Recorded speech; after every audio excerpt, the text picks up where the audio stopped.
Even as I'm building these brand ecosystems, or even as I'm building a logo, I really don't see the world as just a two-dimensional thing. Like, even in my head, this logo is spinning almost as if it's like on a rotator or on a lazy Susan, or it's flipping upside down, or I'm visualizing how one letter reflects another letter, or how maybe this E in some ways also looks like a infinity symbol, or whatever that looks like. I feel like, again, recognizing this gift of this dyslexia to really see things in a 3D moving, changing world, rather than how most people see things very flat.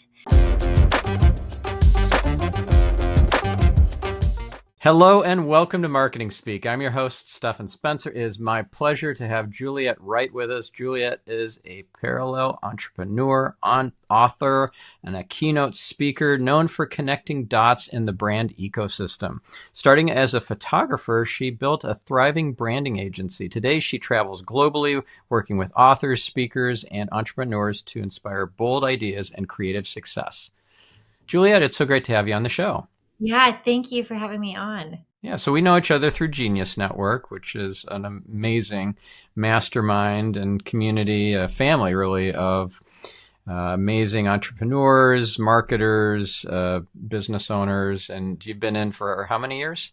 Yeah, I'm just finishing my second full year and just signed up for year 3. Yeah, congratulations. And I've been in since 2018, so it's been a while for me. And I can't imagine not being in that group. So I think I'll be one of the really old timer veterans one of these days eventually. So Yeah, me too. Me too.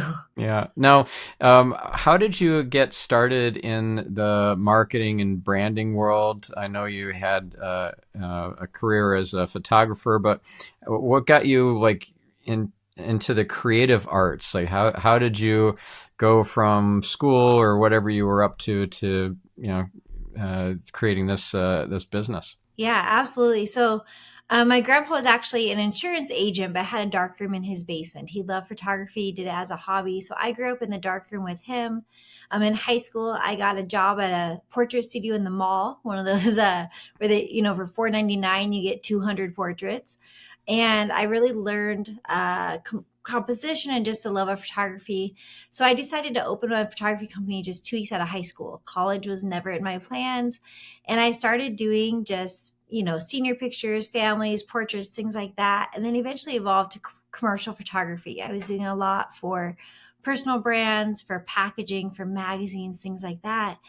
And really, my branding agency just grew out of a frustration because I would spend all day on a photo shoot with the client, and usually a lot of times before planning for their shoot, talking exactly what they wanted these photos to represent and how they wanted to come across and all of that. So I felt like I really knew them and I was cheering for them and I loved their company and their brand and I did my best to represent that.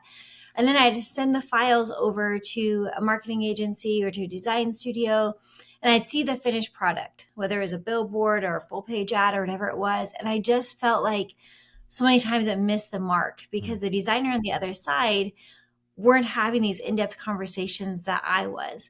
And so out of this frustration and maybe a little bit of control, I decided that, if I could learn graphic design just enough at least to create concepts or to create, a mock-up, that would help my clients in the long run. Well, then that turned into hiring on a team of graphic designers and then videographers and then sound engineers and then website developers. Because again, I felt like every time that brand was passed, every time elements or creatives were passed along, it was like the game of telephone. And by the time I saw the end result, I didn't recognize it. And oftentimes my clients didn't even have the words to communicate what was off, but they were just disappointed.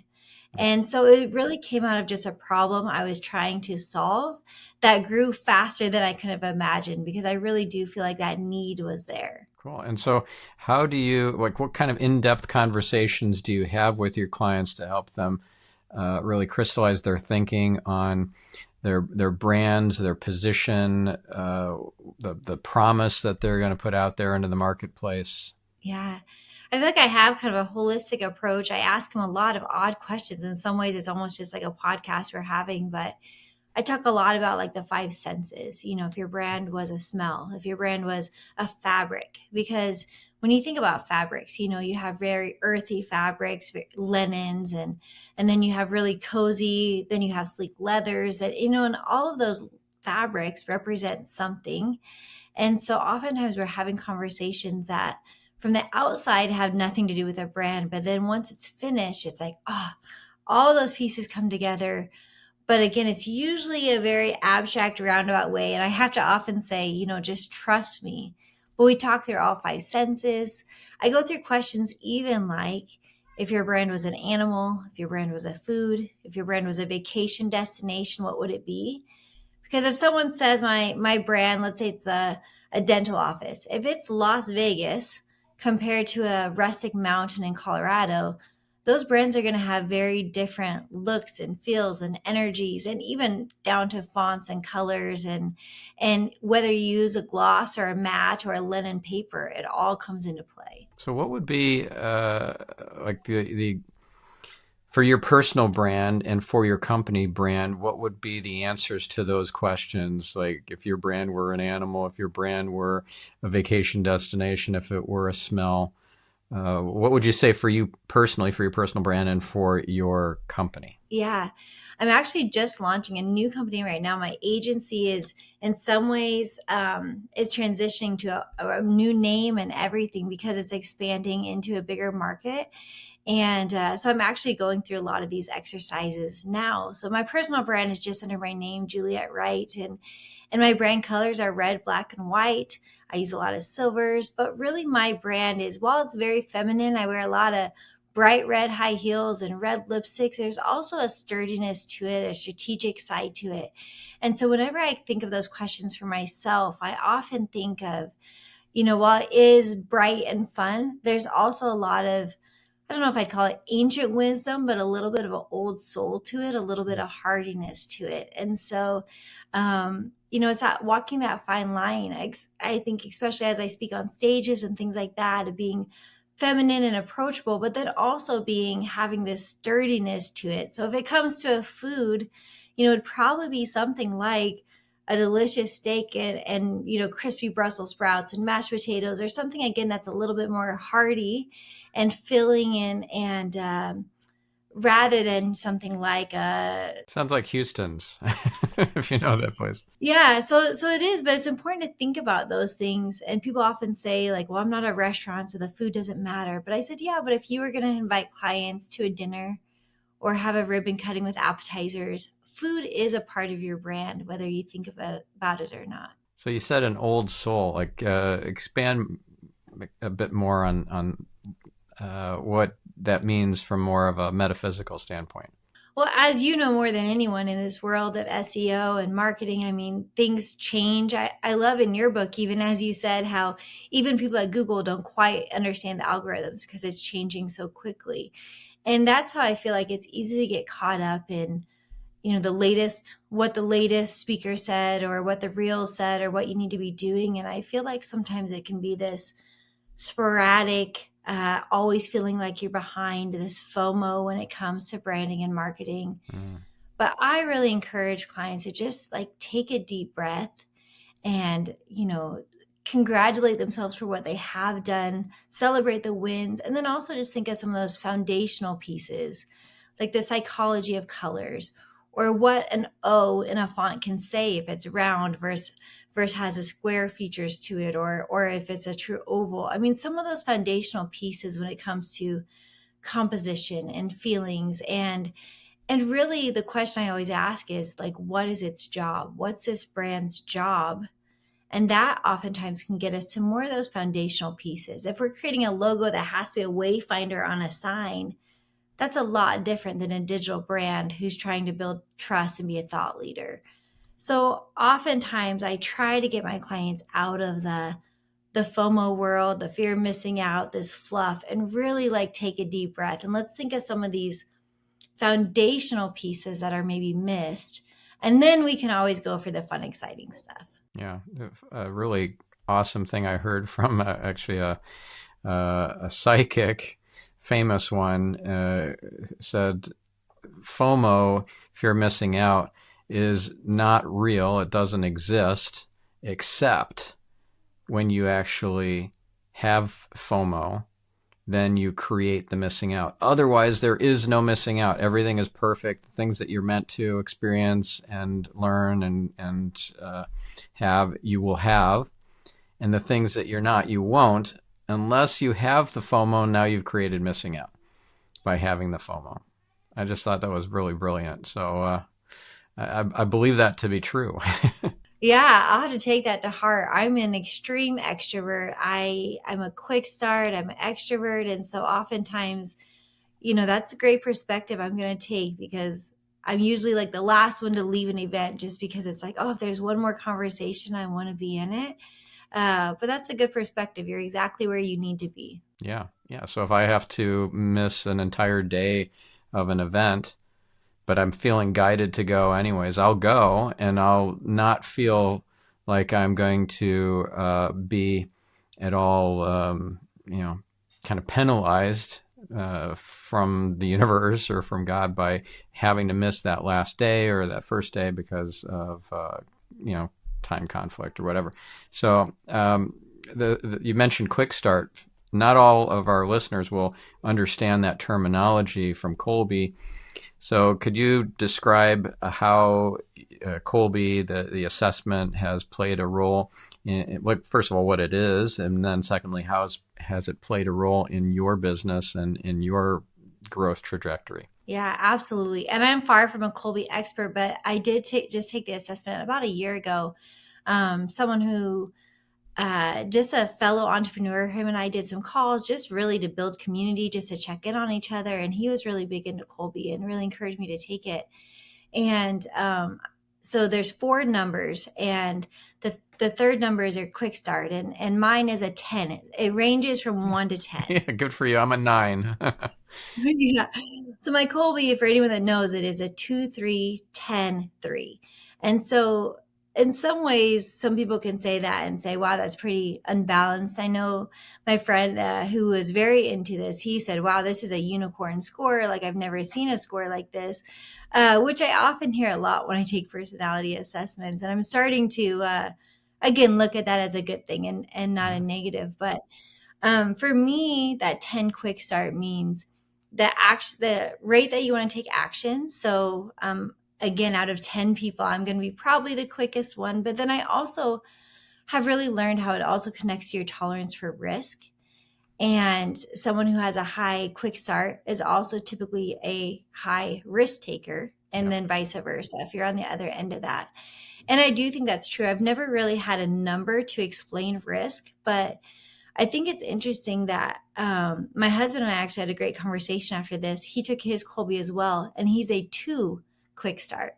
Oh, wow. And so that actually opened up a lot of conversations as we do a lot of business together. He's a really talented graphic designer and has worked in my agency with me for the past 6 years. And it actually explained a lot of the way that we work, because I'm very quick, kind of build the airplane on the way down, and am willing to take the risk. And he's definitely more cautious and really wants to understand more.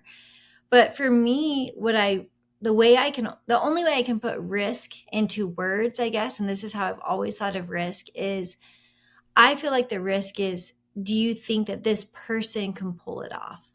I don't necessarily look at the numbers or the timeline. I don't necessarily look at maybe some of the typical things people look at. I really look at it as, okay, I know who I'm talking to. I know who's taking this chance or starting this business or buying this property. Do I believe that they have the skill sets to tackle any problem, any conflict, any, something out of left field that comes? And if I do, then I'm all in. And I realize that that's off probably because of this 10. I don't really necessarily look at the numbers or anything else.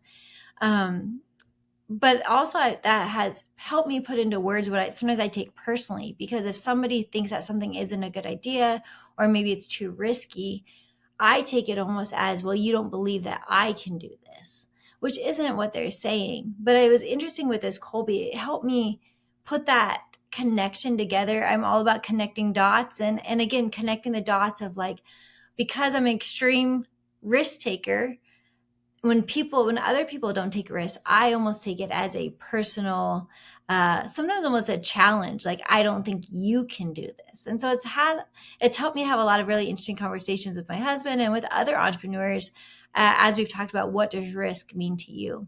Yeah, that's cool. We're very similar in our Colby scores. Mine's a 3393.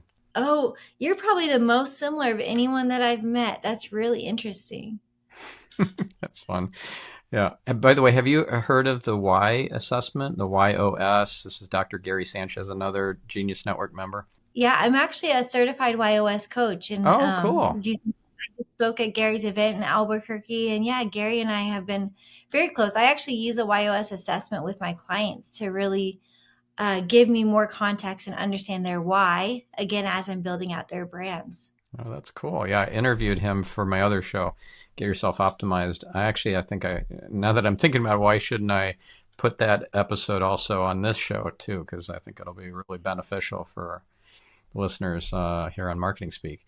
So yeah, so I'll air that sometime after this episode airs. But and anyways, so the YOS, you got certified in that. How did that come about? Because certifications on any particular modality requires a commitment, and you need to kind of sell yourself on investing that time in their framework or whatever. So what was it for you? Yeah, for me, it was all about condensing time, collapsing time, which probably, feeds into my 10 quick start. But I felt like as I was meeting with clients, we do a couple hours where, again, just asking those questions and really trying to understand. But oftentimes it still wasn't enough. Again, as I'm collecting matter, I always think about, before I form this logo or this company name or this color palette or website or whatever it is, I still felt like there were pieces that I thought that I knew, but they didn't actually say. And I was really having to assume. And so when I heard about YOS, and when I went through the process myself, I could see the information that it gave just on the report, and that would fill in a lot of those gaps and again collapse that time. So now when I use it with my clients, I often say, "Oh my gosh, this is spot on. Like, I don't even know how you came up with all this. Like, this is what I was thinking, but I never knew how to say it." And I'm a big fan of all kinds of personality assessments because I do feel like it fills in those gaps a little bit. And I think Gary's done a great job with YOS, and I just love his energy. It's also opened up doors for me just through connections and just a great community that he has there as well. Yeah, yeah. So what is your why? Yeah, so my why is better way. And so, which makes a lot of sense. My wheels are always spinning, and no matter what it is, and I'm always looking for that even 1% better way to do things. So mine's a better way, make sense, and then challenge. And so I like to find a better way. For our listener who's not familiar with this, so the next one is the how, and the next one is the what. So your why. Why don't you explain what better way means in the whole sentence, and then go on to the how and the what. Sure. Yeah. So my why is better way, which means why I do what I do is to find a better way to do anything, even if it's just 1%. My wheels are always trying to find something that's optimized a better way. Yep. Um, how I do that is by, oh, now I'm trying to think of the words, but making things simple, making things easy to understand. I use a lot of analogies. I use a lot of parables in what I teach because I always want to make sure that it's easy to understand. And then what I do is I challenge. So I think outside the box. I come up with out of the box solutions, and oftentimes go against the norm, find the gray area. So as soon as I took this assessment, I'm like, yeah, that's exactly right. Mm-hmm. Again, I didn't have the language for it, but oftentimes people come to me versus maybe another branding consultant because I am thinking outside the box. I'm making things simple so that they can understand it. And no matter where they're at, there's no shame in it. There's no, there's no judgment, but it's always like, how can we make this even 1% better? Because I feel like no one has hit the pinnacle. There's always something to improve. And once you make that improvement, the confidence that follows is truly the catalyst for everything that you do. So how do you convey your why being a better way through your brand and your website, for example, in your other marketing collateral, in how you present on stages, how you show up on podcasts, etc. Yeah, I think it's the idea that again, you're never at 100%. There's always something to do. So with my website, even it's always living, breathing, evolving, as I think all websites should be. I think it's a living, breathing representation of your brand. So as you change, your website should change, even if it's just updating a paragraph or a photo. Yeah, I'm someone on stages. I never think that this talk is the talk. It's always just this version. So I might be at 1.0 or 2.0 or 6.0, but there's always ways to make it better from feedback that I get, from aha moments that I have. I try to watch things back, podcasts that I'm on, and just really think of, okay, if I was going to do this again, what's a little thing, again, without judgment, without shame, but what's a little thing I could do to make this experience just slightly better? Yeah, actually, you have, like you mentioned, without shame. I just happened to be looking at your website and seeing that word in the write up about the red thread, which is one of your books. Through the transformative red thread process, you'll dissolve shame and weave together the fragments within you. So, could you elaborate more on that, and how does that relate to brand positioning and marketing? Yeah, so Red Thread is a book that published just a year ago in December 2023. And it's a book that was on my heart. It had nothing to do with what I do in day to day, but I just felt this urge that when people would ask, how do you do it? Or how do you do everything that you do? Um, you know, the line I get most is, man, I'm exhausted just watching you. Hmm. But what I realize is that I really have learned how to control. I called in the book a shame critic, but that voice that's inside your head telling you you're not enough or you're too much or people don't like you or whatever that voice says, those cruel words that you would never say to anyone else, but we say it to ourselves. And I feel like it's a loop that's spinning, that's taking our energy, that's keeping us from reaching our potential. So through this book, I wrote it with Kira Brinton, who's another Genius Network member, and her publishing house called JOA. But I created a 7-step process. It takes about 15 minutes to help you stop that loop and break through that shame. And I feel like once you get that energy back, that energy that shame was taking or the weight you were carrying, then again, the sky's the limit and it just opens you up.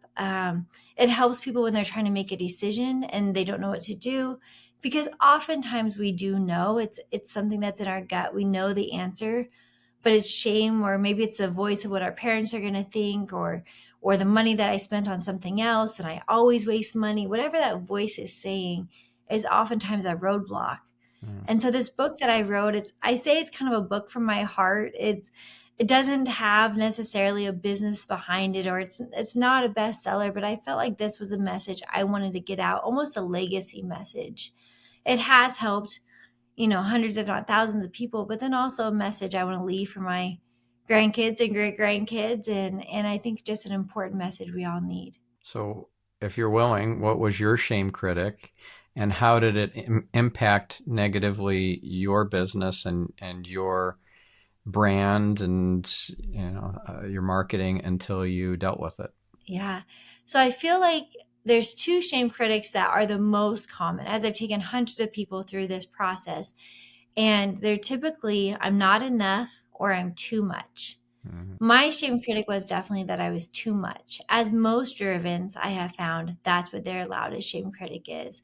I would say people who aren't in the driven or maybe the entrepreneur, oftentimes it's I'm not enough. But my too much really kept me small. That who do you think you are to stand on stage? It fed a lot with that imposter syndrome. Yeah. Or I'd be in a board meeting and they'd ask for ideas, and I always have ideas. But my shame critic would say, you're too much. No one wants to hear it. Stop talking. Give everyone else a turn.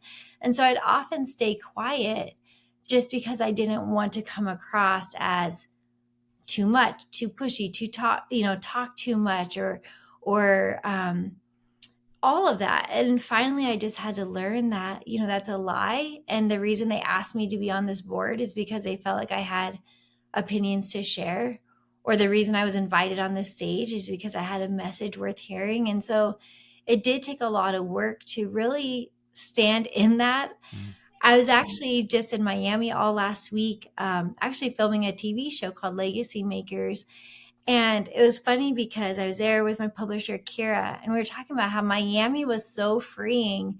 We stayed on South Beach, and everyone there was just too much. You know, they wore crazy outfits and were loud and were bright. And for some reason, we both felt so alive there because we could be as big as we wanted, as loud as we wanted. We came out for our video shoot. We were wearing like evening gowns at like 9 in the morning on a Tuesday. And no one even bats their eye. You know, we're growing up in central Nebraska. That's where I live now.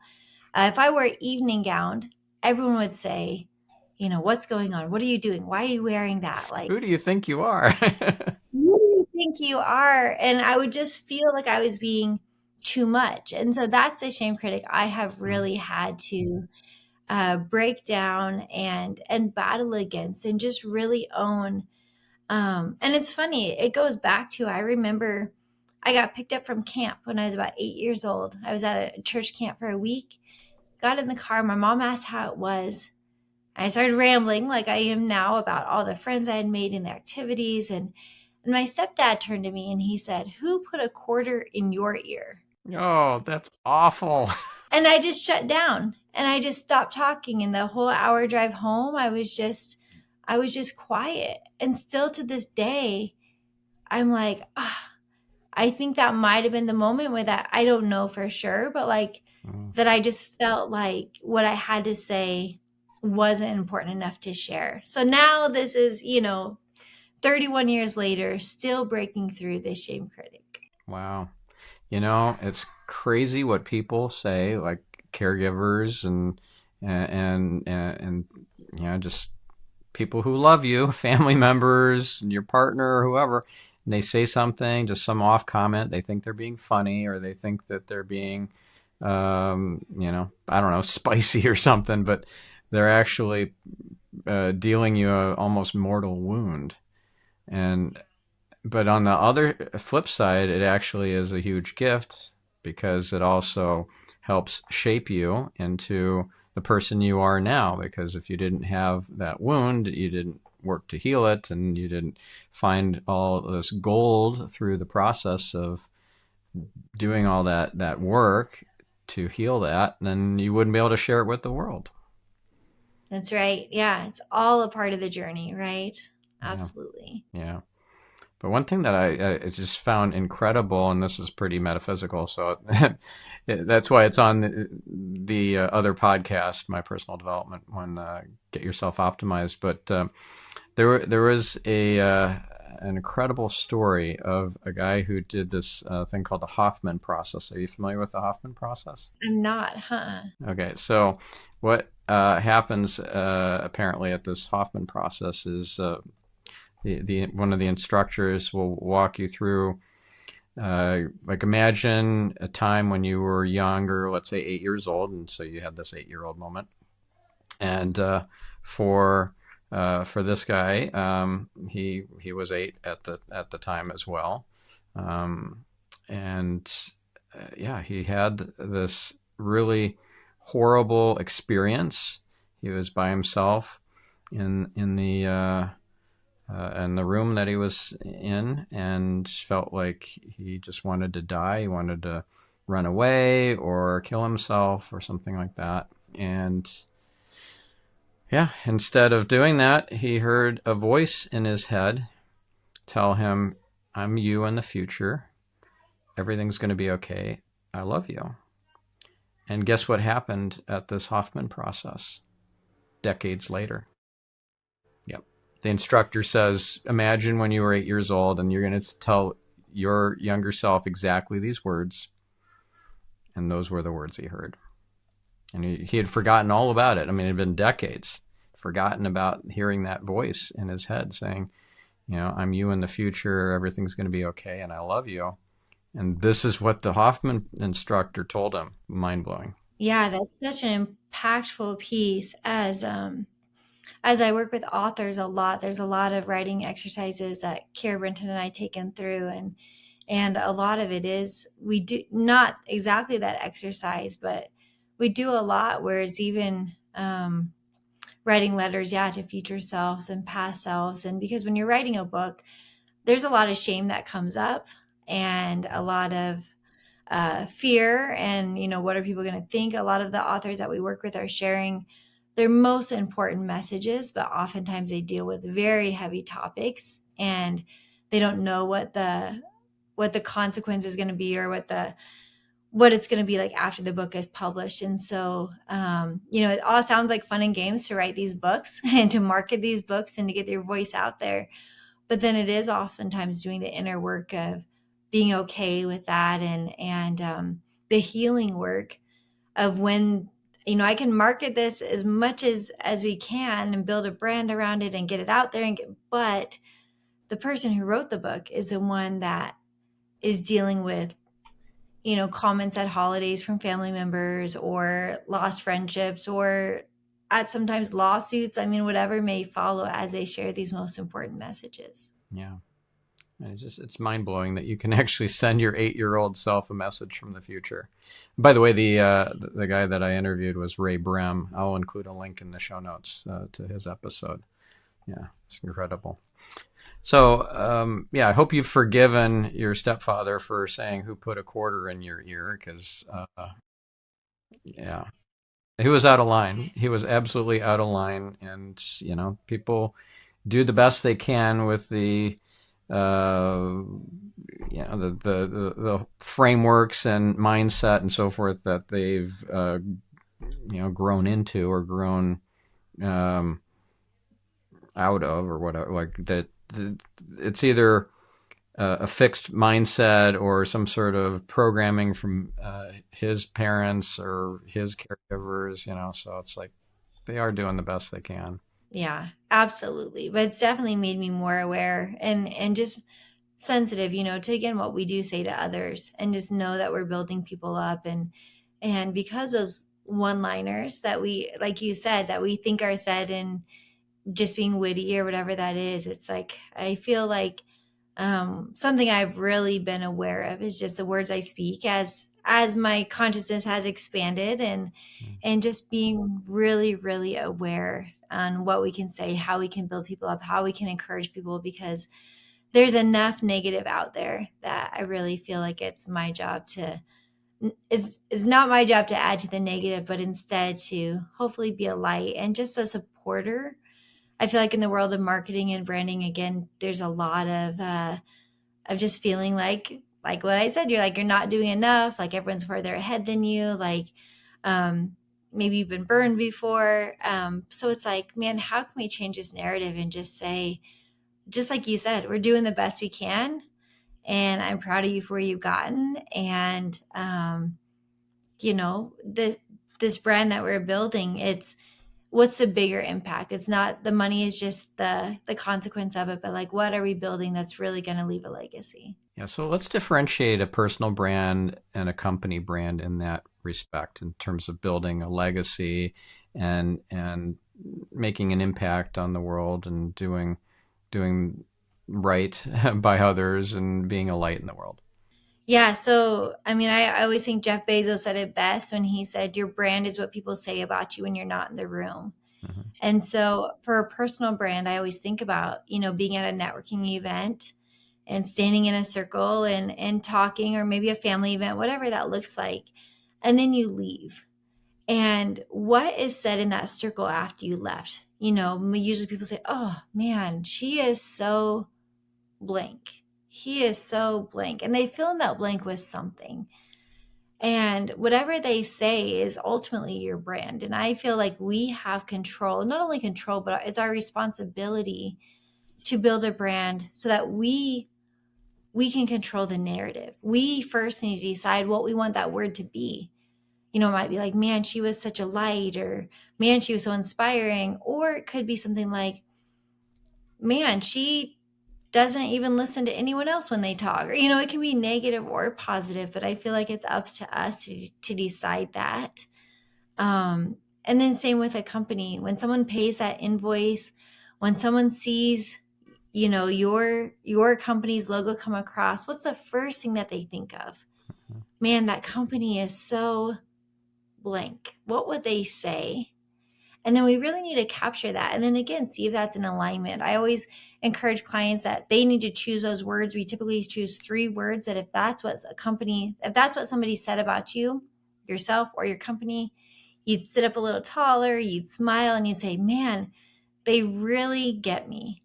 Mm-hmm. And then once you define that, then it's your job to organize yourself or your business around that, to communicate it, and then to be consistent.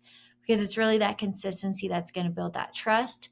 Whether you like it or hate it, it's like there's always that consistency and that trust is built. I always, when I'm speaking in groups, I can say McDonald's is so, and everyone has a word to fill in that blank. Starbucks is so, and everyone, something instantly comes to their mind.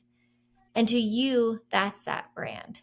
Right. So how do you then take that word or that phrase and make font choices, color choices, come up with the tagline, come up with I don't know, mood boards and whatever else based on that thing that they say when you're not in the room.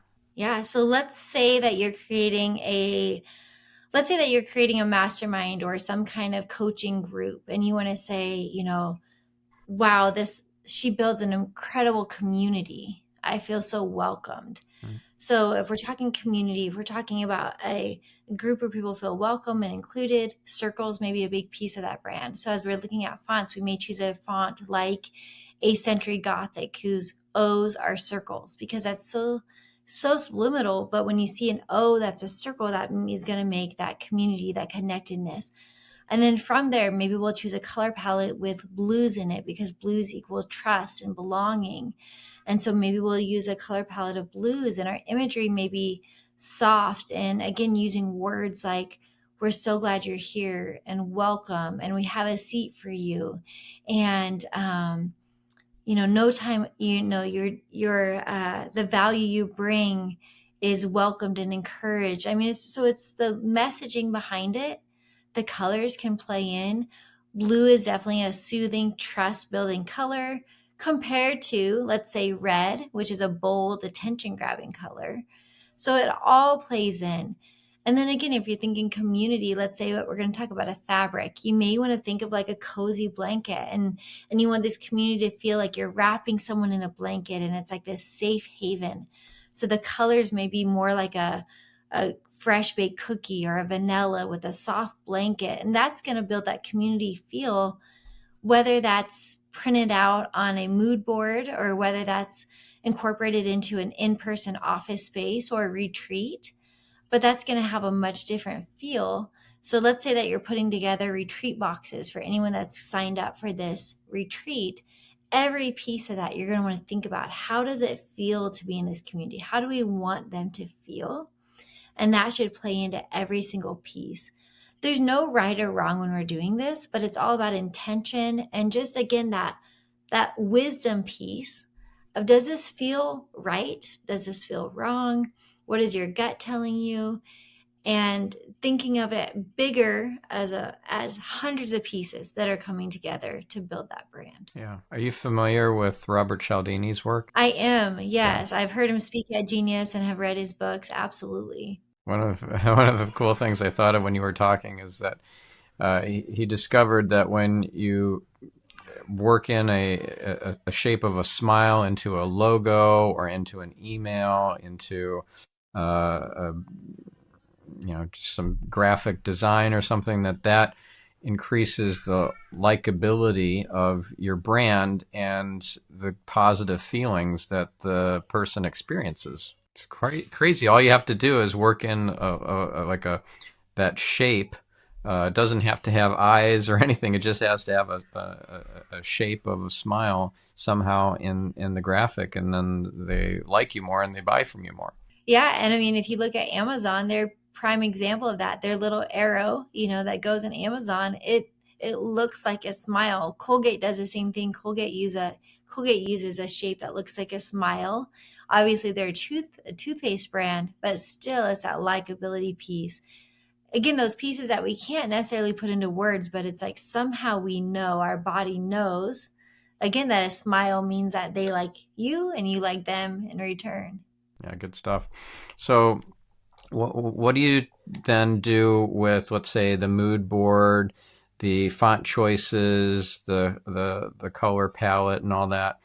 What do you do with that to then turn that into, let's say, a brochure or into a website or a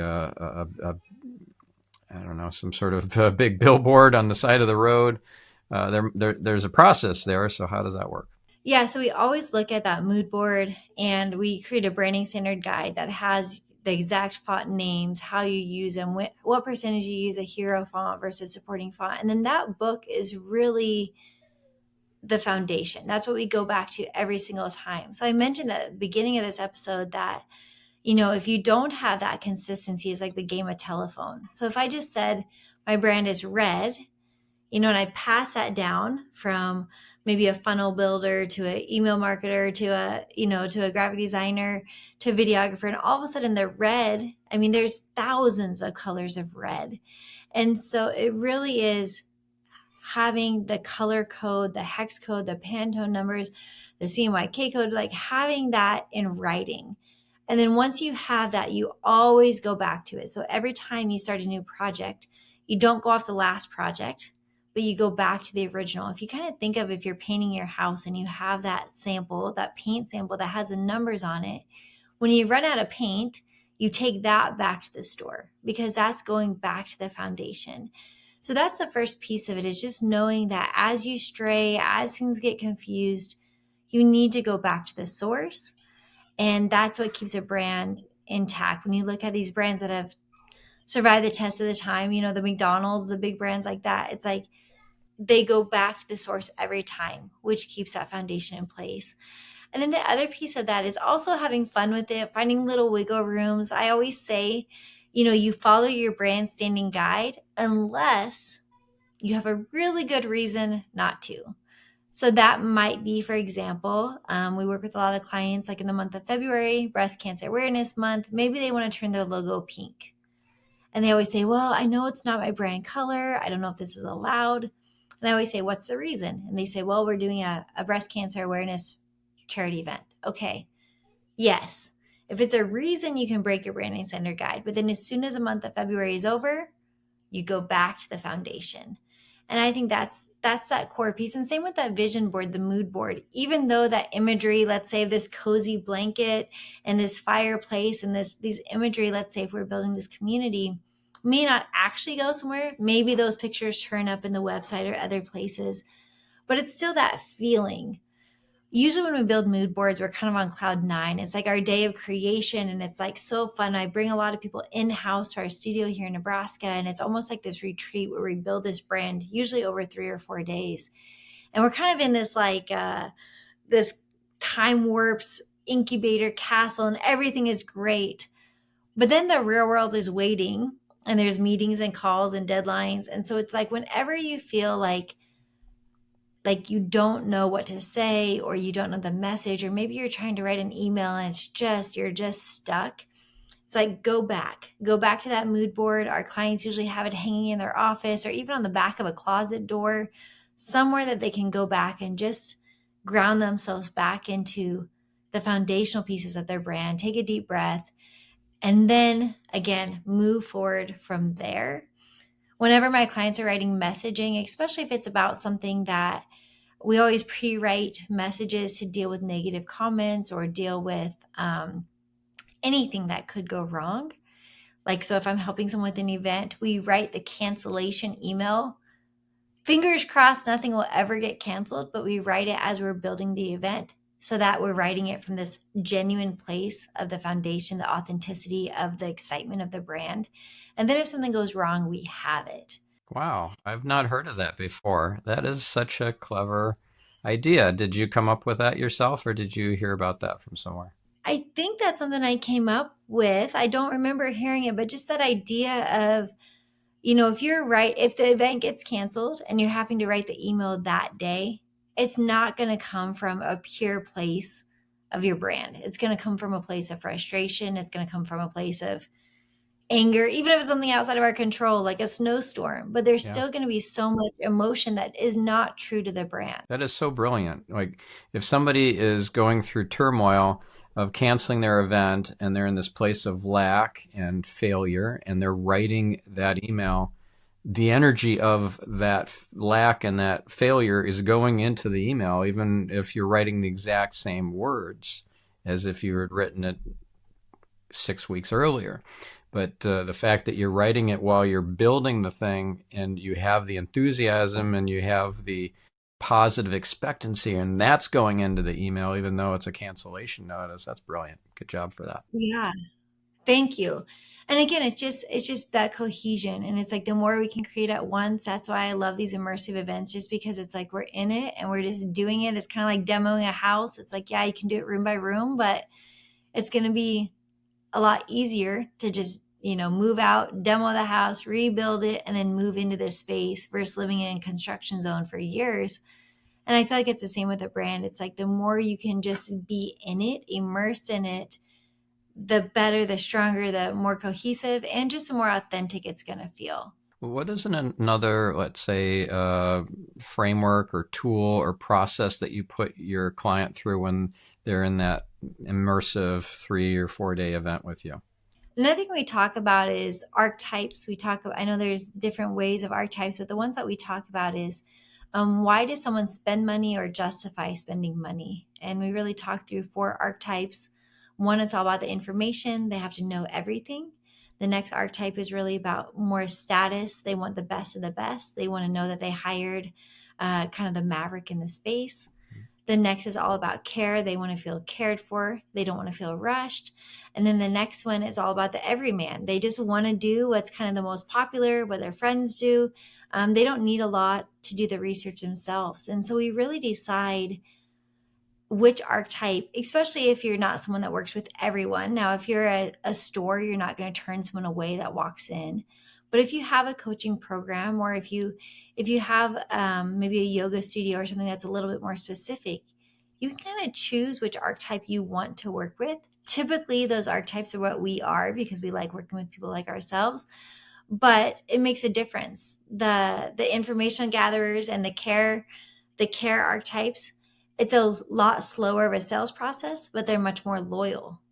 Versus the Mavericks and the Everyman, it's a lot quicker decision maker, but they're not as loyal. They're going to go with whatever is recommended. And so kind of deciding that. And then we decide the messaging based off that, the amount of copy that's written. Because if you're really looking after someone who's gathering information, you're going to have to provide a lot of information and links and references. But if you're attracting the everyman, bullet points are all you need. They really aren't going to read anything further than that. And so it's really understanding who you want to be selling to. And sometimes there's strategies for both. But that's going to help in everything that you do. Again, especially down to amount of text and the messaging. Mm-hmm. So that's always something we take in account and really try to think about from the very beginning of who we're speaking to. Right. Yeah, brilliant. So I don't know if this is an archetype or not, but you mentioned this earlier in the episode, drivens. Can you elaborate on that? Because that might not be terminology that our listener is familiar with. And I know you're probably referring to a book called Driven and the whole framework and philosophy that's outlined in that book. So maybe you could elaborate. Yeah, absolutely. Yeah, that is a term from Douglas Brackman's book, Driven. And one of my very first, it might have been my first Genius Network meeting, Douglas Brackman spoke, and I hadn't read his book yet, but he spoke on with Joe Polish for maybe 90 minutes or so in this interview, and he really talked about the driven. I know the percentages can vary, but anywhere from that 5 to 8% of the population with the underdeveloped prefrontal cortex who really do live differently. They don't, the dopamine that other people get, they don't experience it at that level. Oftentimes these are the people that are always building, always going, rarely satisfied, but really the creators. And I had never heard that word driven or the driven type of people. Oftentimes it's referred to as like the hunters. But as soon as I heard Doug speak, I mean, tears were just running down my cheeks. And it was the first time that I really felt understood. And I remember I went to Doug afterwards, and I over the next break, and I really just thanked him, and just really it was what I needed to hear. And he put his hands on my both of my shoulders, and like really, held me tight and stared in my eyes, and he said, "You are not broken." And for some reason, it was like that was everything that I needed to hear. Growing up again, always feeling like I was too much in central Nebraska. Like, I know very few entrepreneur women. I could probably count on two fingers how many I know locally. And where I live, almost everyone either stays at home with their children, or maybe they're a teacher or a secretary, but that's about the extent of it. So as I'm running 4 companies, I'm raising 4 teenagers, I'm volunteering on boards, I travel every other week to work with clients. Um, I felt very misunderstood and very broken, honestly. And so then, of course, on the plane ride home, I read the book Driven, listened to it, and just so much perspective came in. And I think for women, it's actually about 1 to 2% of the population. So he said, if you feel like 99% of people don't understand you, you're exactly right. And it was just very interesting. And I feel like between that and then assessments like Colby, looking back at my Gallup strengths, my YOS, all of these assessments, my Enneagram, like it really helped me build this full puzzle to understand who I was at 37 years old. For the first time, I felt like I actually understood why I do the things I do, some of the relationships I've had, and why they've been good or bad, and different things. And um, yeah, I don't know. Is there anything I left out for Driven, or what does Driven mean to you, I guess? Well, I mean, I haven't read the book, and I just intuitively felt like I needed to explore that with you, that it was meaningful. It wasn't just like, you dropped the word in the conversation just nonchalantly. No, there was intentionality there. So, I haven't read the book. I don't really have any kind of feeling one way or the other about being a driven. But yeah, I appreciate you sharing. And did you make some sort of change in your lifestyle or in your business because of reading that book? Yeah, I did. I feel like the thing I thought was interesting about the book was it really does talk about the brain, the makeup of the brain, and how the brain of a driven person. I mean, they've actually done brain scans to see how the prefrontal cortex is in some ways underdeveloped, and things like that. So oftentimes that's also linked to things like ADHD and things like dyslexia, which I feel like I have both of those things. And so again, it's like, and then I also read the book ADHD 2.0 Mm-hmm. following that. And I did feel like, again, it was kind of connecting these dots of um, some things that I'm not great at. Like, I don't have great time management. My phone is often not charged. I have a hard time finding my keys. I mean, some of these smaller things that are an inconvenience in my life in a lot of ways, but then also looking at the reverse side, some of the superpowers that I have. One of the superpowers that I love having is I have a hyper focus. So I think this is a kind of an ADHD thing, but I either have like no focus or hyper focus, or lack of focus or hyper focus. And when I get in a hyper focused state, which sometimes we call a flow state, I can work for I can accomplish in 7 hours what might take someone else 7 days or 7 weeks. And I can do this. I don't need to take a bathroom break. I don't need to eat. Um, I don't even think about what's going on outside of this idea that I have or something that I'm creating.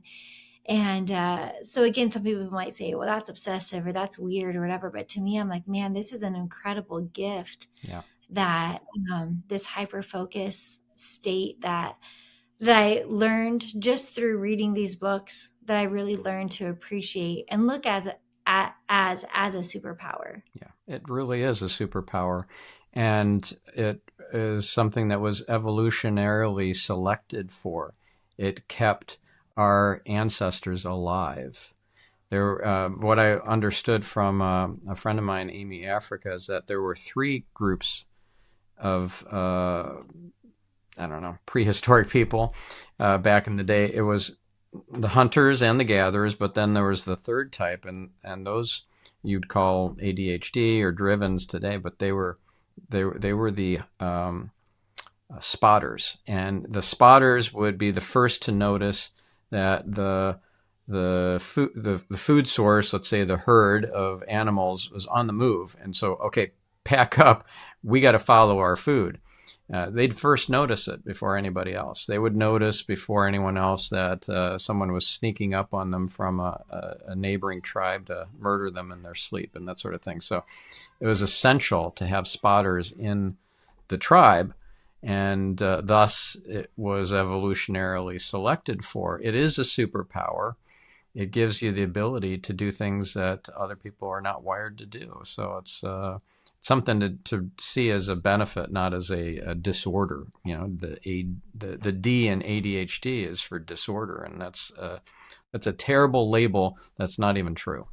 Yeah, yeah, I agree. And it's interesting with my letters have always flipped on me, even as a kid, and it's actually gotten even more severe as I've gotten older. But my letters have flipped on me and transposed on me with my dyslexia. And again, always viewing that as an inconvenience. I wasn't a good reader. I hated reading out loud to a class, and but now I really see it as this 3D world that I see. So even as I'm building these brand ecosystems, or even as I'm building a logo, I really don't see the world as just a two-dimensional thing. Like even in my head, this logo is spinning almost as if it's like on a rotator or on a lazy Susan, or it's flipping upside down, or I'm visualizing how one letter reflects another letter, or how maybe this E in some ways also looks like a infinity symbol, or whatever that looks like. I feel like, again, recognizing this gift of this dyslexia to really see things in a 3D moving, changing world, rather than how most people see things very flat. Mm. And oftentimes people will say, how did you see that? How did you see that shape or that letter? Or, um, how did you see this piece of this logo that no one else sees? And it's, again, this superpower gift that now I'm recognizing and appreciating. And I think as you start stacking those, and if we can really recognize this incredible stacked deck that everyone has to some capacity. Someone else might have a stacked deck that they never lose anything and are always perfectly on time. And that's an incredible superpower that they have. And I think once we can lean into those and truly appreciate them and communicate them and fully embrace them, that's when this next level of whatever we're doing, the doors just swing open. This next level of abundance is what Yeah, I believe. yeah. So you help the client get this emotional and spiritual breakthrough, and you also then reflect that superpower into the person's brand, whether it's a personal brand or a company brand. That's really cool. Thank you. Yeah. And the last piece I think is just connecting everything that they have. I often people say, yeah, I have a company. I maybe have two companies. I have a podcast. I have a YouTube channel. I have a book. I have this blog that I'm on. Plus, I also, donate my time to this nonprofit. And everyone always comes at it as like, this is too much. Again, this common thread, but I don't know what to do with it all, and it's so random. And I really feel like very few things are random, and that ties back to that YOS. It probably, if you really looked at it, all goes back to your why. There's a common denominator between them all. And I feel like once we can uncover that and build this brand family, and maybe it's creating a new brand that's a parent brand that everything lives within. Maybe it's just reorganizing it a little bit. Maybe it's putting one podcast under one business and the book under the other business. But once we can connect these dots and make this map or this tree or whatever you want to think about it, I feel like then it's like this breath of fresh air, and it's like this creation mode starts again because it's clear. And no one wants to be random. No one wants to just say, well, I just have all this stuff, but I don't know why. It's like everything has a purpose. And once we can strategically arrange it, then it's like, oh, okay, now that I see this map, now what I need to maybe tie these two brands together is an event. Or maybe now that I have these map, if I just had one more blog, I could connect all these dots together. And so typically people come to me feeling slightly embarrassed and overwhelmed, and they leave in this mode of creation because now they're excited to even build more and build this robust brand that isn't random, but instead is brilliant. Wow, that's really cool. Thank you for sharing all this. It's very inspiring. So I know we're out of time. If our listener is also inspired and wants to work with you, go through this process with you, or just learn from you from your social media and your blog and so forth, where should we send them? Yeah, the best place is just my website. It's julietwright.co. That's kind of my hub for everything. I offer a 30-minute discovery call on there that you can book right on my site. And I love to just brainstorm. So that's my favorite thing to do. If you have an idea that you're afraid to tell anyone, that you think is just this crazy idea, I'm your girl. Please book a time. Let's talk through it. And then my Instagram is just the Juliet Wright. Awesome. Thank you, Juliet. And thank you, listener. I hope you are going to do something to reveal your light in the world and not just passively listen to this episode. We'll catch you in the next episode. Have a fantastic week. I'm your host, Stephan Spencer, signing off.